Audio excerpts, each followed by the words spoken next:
And we are back. Earlier this week, I sat down with the new chairman of the Planning and Zoning Commission, Fred Prejean. We had a great discussion about not only the role of the Planning and Zoning Commission, but also how he plans on reorganizing and restructuring and possibly coming at things a little bit differently. It seems that there's been some breakdowns in the past, and Fred definitely wants to be able to push us forward. He talks about the relationship that the Planning and Zoning Commission has with the current administration and with the Consolidated Government Council. It's a great interview, and I'm hoping you're going to enjoy it. First off, I do want to apologize. We do have some audio problems throughout this interview. We had something that was interfering. It was probably my BlackBerry or something, but we do apologize for that. We tried to take care of it as best we could in post. We hope you still do enjoy it. First off, I start off by congratulating him on his election to chair the committee. Here we go. Actually, it's a return honor in some respects. I have served as chairman in the past. I've served on the planning commission for 10 years. So I've had an opportunity to serve as chairman. But this is a new opportunity. It's a new day. There are new ideas floating around. There are new ideas being developed. There are new demands that have been placed on the commission in terms of growth here in Lafayette. And the commission is now taking the responsibility given by the state through state legislation. We've grasped hold of that idea of developing a comprehensive plan for Lafayette, and we're running with it. And now, after some 7-8 years of work, we're beginning to see the fruits of our labors. While the Planning Commission was issued the responsibility by state law to develop a comprehensive plan for the parish, the Planning Commission never intended for the 5 members who sit on that commission to come up with all the ideas of how this plan was going to be developed. Instead, we found that there were many citizens here in Lafayette who wanted to play a role, people who had special talents, people who work at the universities, people who work in various industry here in Lafayette, people associated with the city parish government, wanted to be a part of this great venture of coming up with a plan for the development of Lafayette as a whole, Lafayette Parish. So following that lead, the commission decided, let's see how we can organize a structure that would allow for residents to participate in defining and actually determining what they want, not only the parish, but their communities, their neighborhoods to look like. So the Planning Commission embarked upon establishing various committees. We determined that housing was of critical need. So one of the first committees we established is a housing committee. It's called the Housing Advisory Committee. And these folks have been meeting to determine where in Lafayette is there a critical need for housing and what type of housing is needed. There's no shortage of the $500,000 price tags for houses. Those houses are available and will be built in a minute if you say you want one of those. However, we have a large number of people who reside, especially on the north side, who are of a lower economic status and can't afford even the average house prices today are falling around $175,000. And folks who work for a minimum wage cannot afford a $175,000 home. The price range that would be affordable for people of low income will fall within the $75,000 to $90,000 price range, and you're probably looking at a house somewhere between 1,300 and 1,700 square feet. It's not a very large house, but it is a house that some people can afford for themselves and their families. There has to be a starting point, particularly for young folks who are first-time home buyers. They can't jump out there and buy a $200,000, $300,000 home. They need a starter home. We have many elderly people who are living on fixed incomes. They need the type of home that they can afford.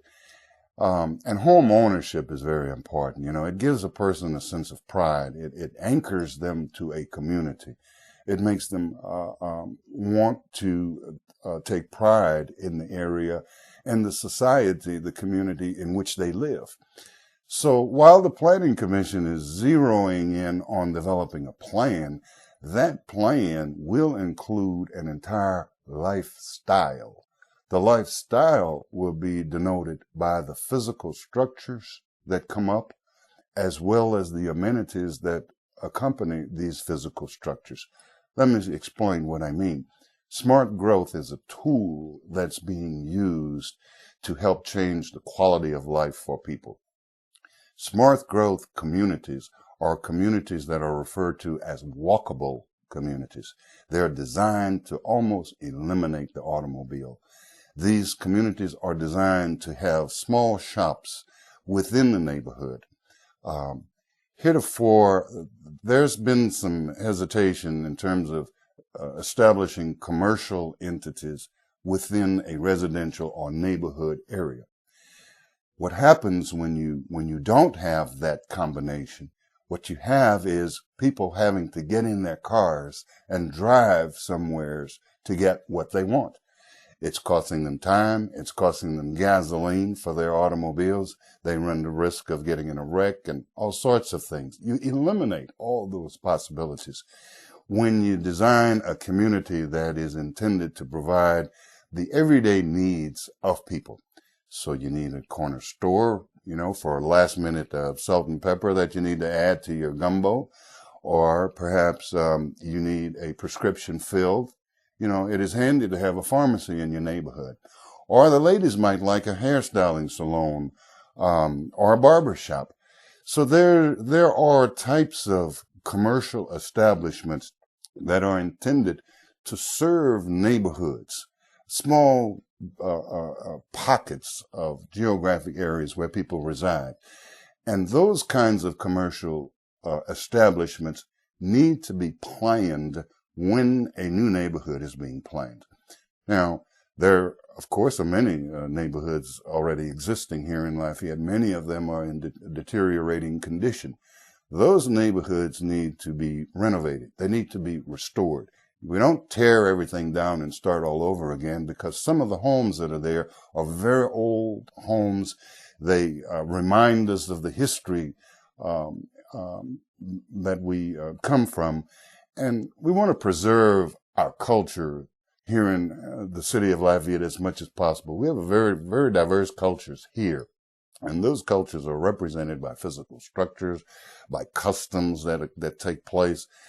So once again, Planning Commission is involved in creating a comprehensive plan, but it is not just the plan that shows how things could look. I mean, we can draw a picture or hire an artist to draw a picture of how we'd like a certain neighborhood to look, or how we'd like a certain section of town to look. But that is only one half of what we're trying to do. We're trying to create livable communities. And you do that by providing people the things that they need on an everyday level, everyday basis. You know, we made streets wider because we thought that was the thing to do to move traffic.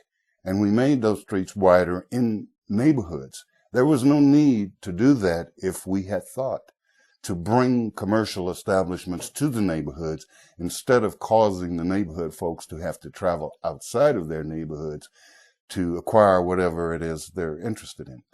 I could say the same thing for shopping centers. Shopping centers will now locate where the market is.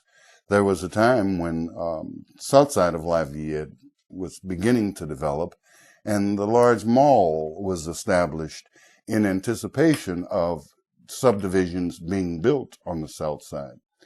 Well, that did occur. And what we have now is those malls accommodating the residents who live on the south side.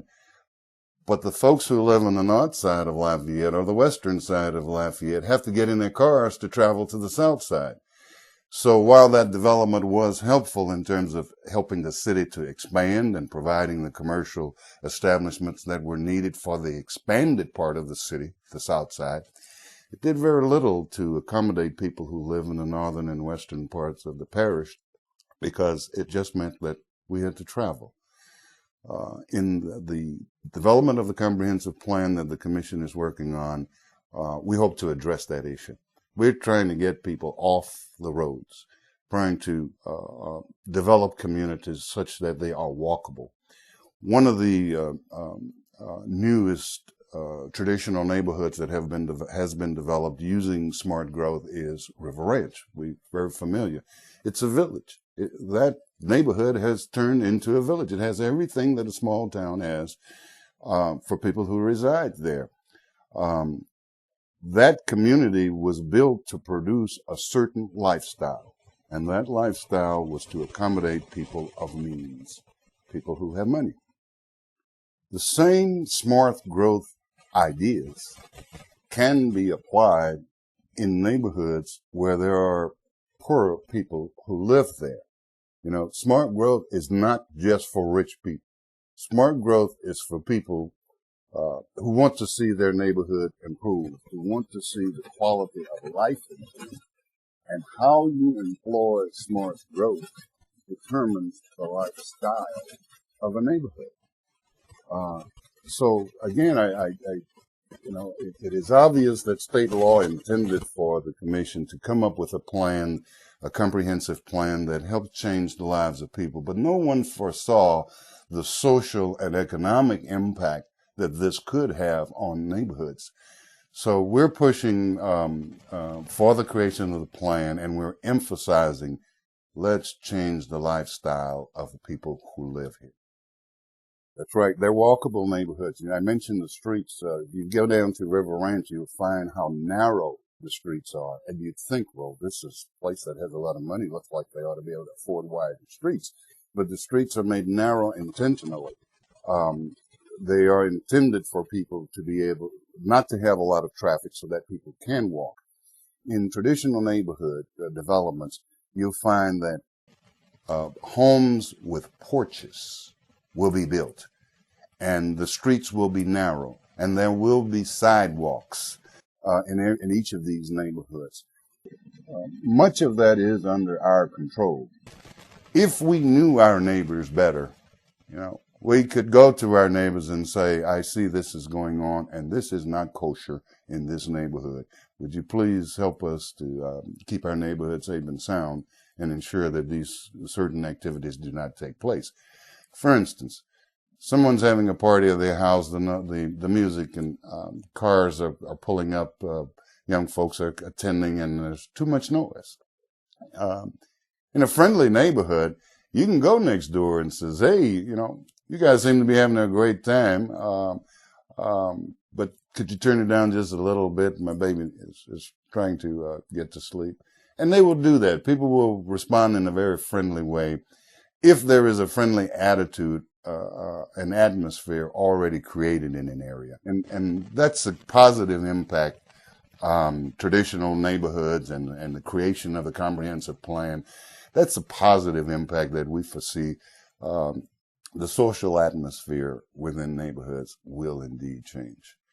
I think people will value their particular homes more because as neighbors go by, they've got something to talk about. Everyone can participate in community development, and everyone should participate in community development. After all, we're all trying to improve the quality of life we have. Our parents are from the day we're born are telling us, you know, you've got to do better than my generation did. But what does doing better mean? In some cases, it means some folks are going to go to college. They're going to receive specialized training. They're going to have a good job. They're going to want to live in a neighborhood that they can afford to live in. On the other hand, we're going to have other people who are not so lucky. College is not for them. They may go to a vo-tech school. The income may be less. they will have to live wherever their paycheck allows them to be able to live. There are first-time home buyer programs that are available that we are encouraging people to take advantage of. And when a neighborhood comes together and decides we are going to assist our government, our local government, in designing our neighborhood, we are going to be able to commit to local government that if a plan is developed in accordance with our foresight, with our suggestions, we are going to do our part in contributing to making that dream come true. And if it means that I've got to work a little harder to make sure that I can maintain the upkeep of my house, I'm going to do it because I know the neighbor next door is going to be doing the same thing. Though our houses may not be worth very much in terms of the larger market, this gives us an opportunity to be proud of what we're doing and what we're able to do. So neighborhoods will change.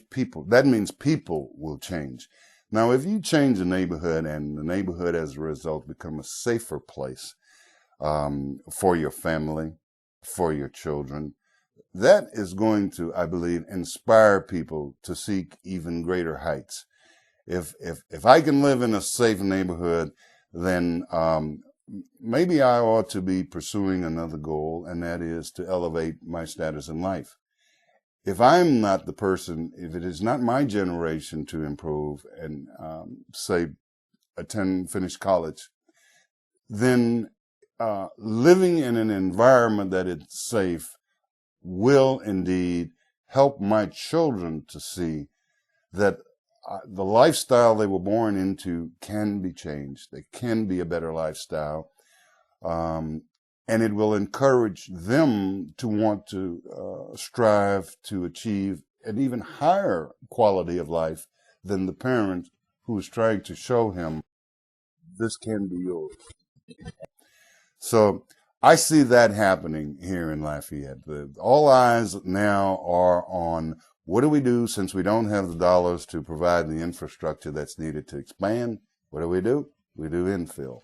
And when folks are going to have to understand that by using infill, by making the areas more dense in population, many things are being accomplished. You're creating walkable neighborhoods, and you're creating neighborhoods that do not require tax dollars for infrastructure. The infrastructure is already in place.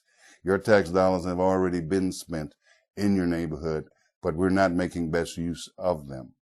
Infrastructure dollars, as you know, are just not available. Citizens, residents are now coming together in neighborhood groups and determining, what infrastructure is needed to make my neighborhood look the way I want it to. But you're right, there are people, it's their business, it's their livelihood to be involved in construction, to be involved in development, and certainly they are looking for vacant lots, open space in order to build. Fortunately or unfortunately, these entities' plans do have an impact on people, sometimes negatively. Let me give you an example. The Lafayette Parish government, LCG government, has a planning department. That department plans for capital outlay projects and growth of the city. You've also got the parish Department of Education. They do planning in order to determine where future schools should be built. If they decide to buy a piece of land on the outskirts of town or near the outskirts of town for a school, it is their determination that growth will take place there. And whether that was really going to happen or not is influenced by the fact that they bought a piece of property out there. So now, there has to be a road put out there. Whether there's money for it or not, whether community agrees with the location of where the new school might be, it doesn't matter. The school board has bought the property. They're going to build the school. Tax assessor's office does planning. And it has nothing to do with the planning commissions or the city's plans for development. The sheriff's department does planning. We have all of these entities and more who do planning for the very community, the same community that we live in, but there is no coordination taking place. In other cities where smart growth is used and used successfully, you will find the university in that city.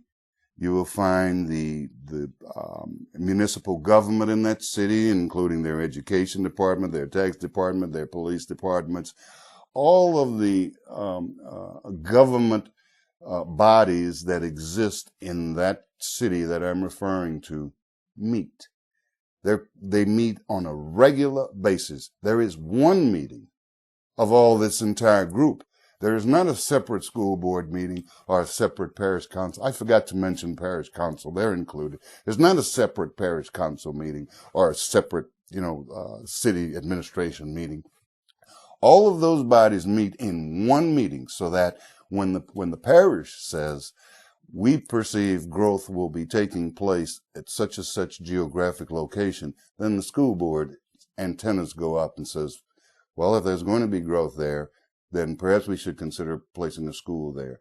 And the city will say, well, if you're going to place a school there, then perhaps we should think about a fire department that needs to go there, or a recreation department that would go there as well. So you see, until you have this coordination of all the governmental and elected bodies working together under one umbrella so that the right hand knows what the left hand is doing, until you have that kind of cooperation, we're going to see splinter groups and we're going to see a waste of tax dollars. Here's an example of what can be done, what is being done in another city where smart growth is being planned. The city administration, instead of building a lot of recreation facilities, it uses school grounds during the summer months to provide recreation to kids. The city leases the entire school area, excluding the building. They do not use the school building. They use the grounds, the football field, the track field, the baseball field, you name it. The city pays the school board a fee for renting it, for leasing the grounds, and the city provides the administration. That is a lot cheaper than going to buy a piece of ground and converting it into a park. That is much cheaper.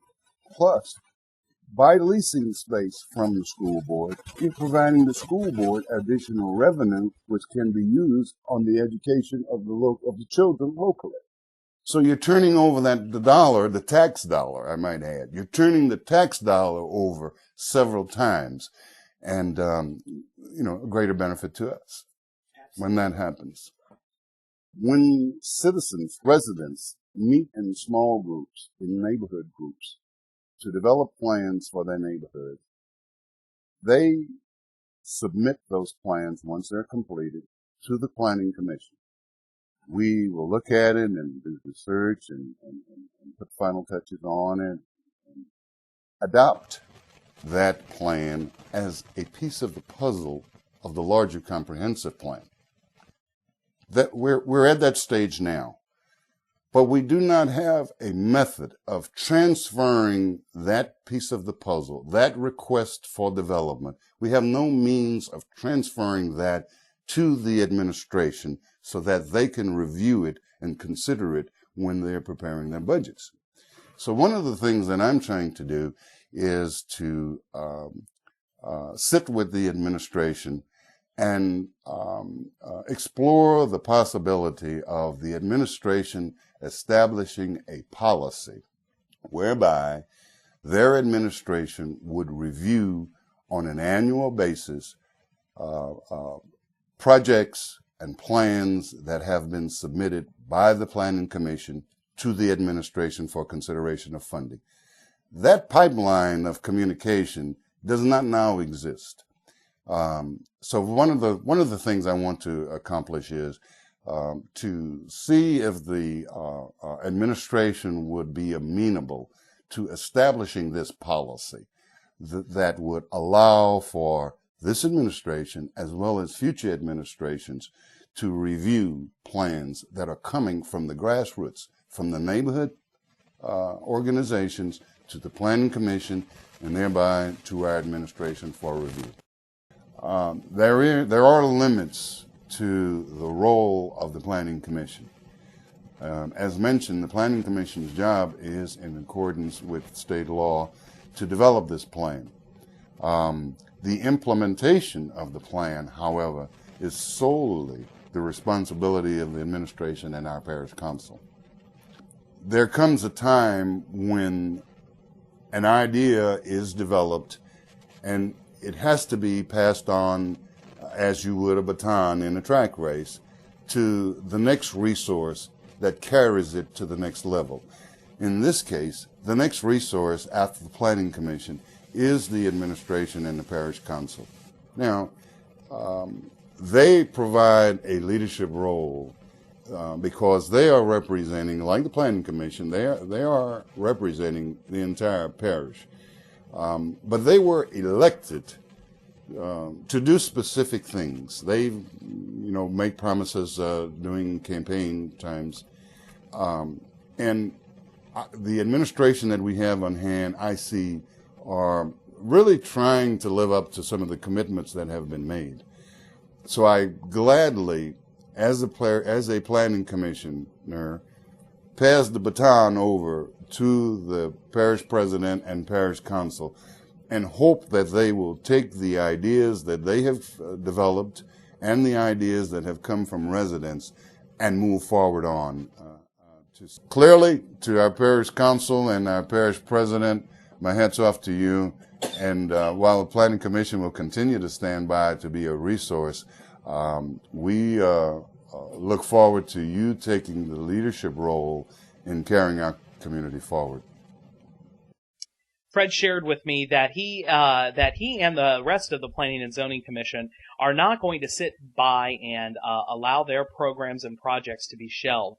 That they're going to be out in front, working with the community and educating the community on all of the different incredible options that we have for the future. It's definitely something that we should be paying attention to, and it's all about building bridges, he says. It's good if we can be of one mind, especially when we're talking about improving the quality of life for our residents.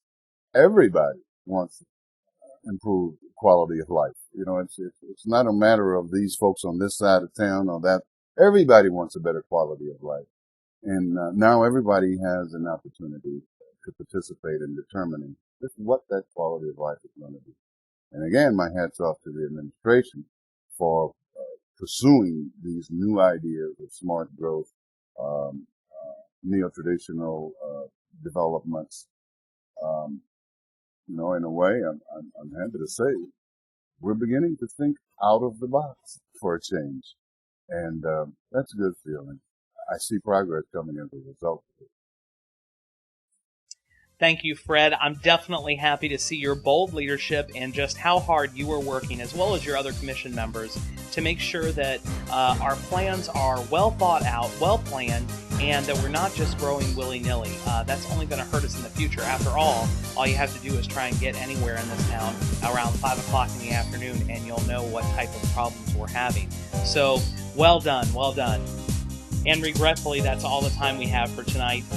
We definitely thank you for tuning in to us tonight. Don't forget to set your calendar, set an alarm, set something to remind you to check back in next Monday night at 9 p.m. where we'll have a whole brand new show for you.